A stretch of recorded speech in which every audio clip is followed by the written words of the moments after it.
قل بفضل الله وبرحمته فبذلك فليفرحوا هو خير مما يجمعون.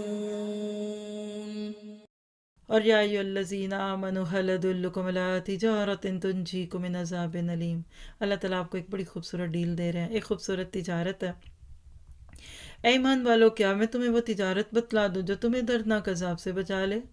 کیا جواب ہے ایمان والوں کا؟ تھک گئے، کمر میں درد، ہائے پارا ختم ہونے پہ نہیں آ رہا، تو آپ جا سکتے ہیں، کوئی بات نہیں، بعد میں سن لیں.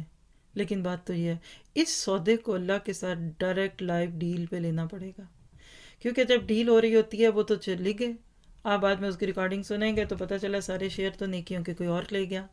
کیا خوبصورت آیتیں، آئیے دیکھیے گا. اور آپ نے ہر ایک پہ لبیک کہنا ہے اپنے لیے. اللہ تعالیٰ پر اور اس کے رسول پر ایمان لاؤ، بولیے لبیک، اور اس کی راہ میں اپنے مال اور اپنی جانوں سے جہاد کرو، لبیک.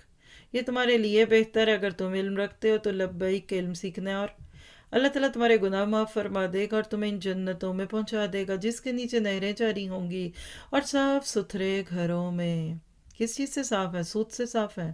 پاک گھر ہیں، شراب، رشوت، گندگی، خرابیوں سے پاک گھر ہوں گے جنت کے.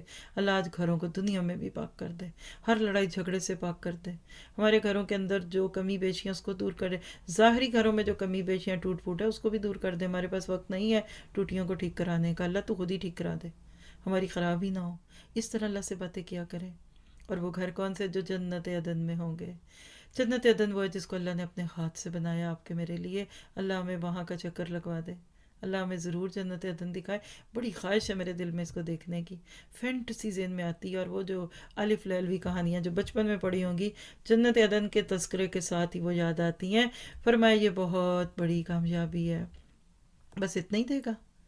بندہ کہتا ہے اچھا پھر دین پہ جاؤں گی، اچھا اتنا کچھ آپ روز کہتے ہیں کرتے ہیں، پھر جنت دنیا کے بعد جاؤں گی تو پھر جنت مل جائے گی؟ اللہ کہتے ہیں نو، صرف جنت تو نہیں ملے گی، وَأُخْرَىٰ تُحِبُّونَهَا، اور تمہیں ایک دوسری نعمت بھی دے گا. اب تو آپ کھڑے ہو جائیں بیٹھے، کیا نعمت ملنے والی ہے اس ڈیل میں؟ اور کیا ہے؟ وہ پیزا ڈیل ہوتی ہے نا، اچھا اس میں وہ فرینچ فرائز بھی ہیں، اچھا اس میں وہ بھی، اچھا وہ بھی، اچھا ہیش پپیز بھی ہیں، اوکے گڈ. اللہ بھی اس ڈیل میں کچھ چیزیں ڈالتا ہے. اصل میل تو آخرت کا ہے، مان لیجئے. اس شاہ تک کے کام میں اصل میل تو آپ کو آخرت میں ملنا ہے. دنیا میں چھوٹی سی سائڈز کی چیزیں ملتی ہیں، اور وہ ہے نصر من اللہ وفتح قریب وبشر المؤمنین. اللہ ہمیں مومن بنا دے. یہ لاڈ پیار بندہ کر ہی سکتا اس وقت اللہ سے جب ایمان سچا ہوگا. تو اللہ دنیا کی فتح بھی دے گا، اللہ کی مدد بھی ملے گی. فتح کا وعدہ نہیں ہے، لکھ لیجئے مومن فتح کے لیے کام نہیں کرتا. مل گئی تو خوش، نہیں ملی تو بھی خوش. اور ایمانداروں کو خوشخبری دے دو، اے ایمان والو پھر کرو کیا. اب اس پہ آپ نے میں نے لبیک کہنا ہے اپنے لیے. یا ایھا الذین آمنوا کونوا انصار اللہ کما قال عیسی ابن مریم. اے ایمان والو تم اللہ تعالیٰ کے مددگار بن جاؤ جس طرح حضرت مریم کے بیٹے عیسیٰ نے حواریوں سے فرمایا کہ کون ہے جو اللہ کی راہ میں میرا مددگار بنے گا. اللہ کے نبی کو بھی مددگاروں کی ضرورت ہے جی. اسلام کا غلبہ ہو نہیں سکتا جب تک اچھے ساتھی نہ ملے. یہ جملہ بھی کل سمجھ آئے گا اگلے پارے میں انشاءاللہ. حواریوں نے کام اللہ کی راہ میں مددگار ہیں. پس بنی اسرائیل میں سے ایک جماعت تو ایمان لائی اور ایک جماعت نے کفر کیا، تو ہم نے مومنوں کی ان کے دشمنوں کے مقابلے میں مدد کی، پس وہ غالب آ گئے. اللہ آج ہمیں بھی غالب کر دے.